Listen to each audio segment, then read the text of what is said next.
এই শোনে, এই যে গোটা মাঠ খালি দেখো ধান আর ধান। এই ধান এই কৃষকেরা কত যত্ন করে খায়া না খায়া করেছে। এই ধান এখন কাইটা বাড়ি তুলে যাবে। এই ধানের সঠিকভাবে যদি জাকাত উসুর না দেওয়া হয় তাহলে কিন্তু এই ধান হারাম হয়ে যাবে।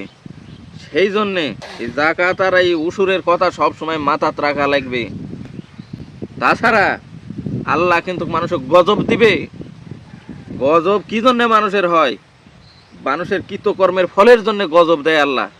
শীতের সময় গরম হচ্ছে, গরমের সময় শীত হচ্ছে, বুঝতে পারছো? দেখো ভূতের মাও কেমন রাম নাম লিখছে। মানুষ মুখে শুনু তুমি নাকি 30 বিঘা জমির জাকাতের ধান বিক্রি করে কুরবানি দাওছেন, আর তুমি এসে আমার কাছে বড় বড় গল্প ছাড়িচ্ছেন। এই সামা, সব জায়গাত মানুষ সব রকমের কথা বলবে, সব কথা বলা যায় না রে। সব জায়গাত মান সম্মান তো কিছু ছিল না। আমি তো নিজস্ব লোক নয়, নিজস্ব লোক সবসময় না করে ছাড় দেওয়া লাগে, যতই অপরাধ করুক, বুঝতে পারিস নি? মান সম্মান কিচ্ছু ছিল না এই সামা।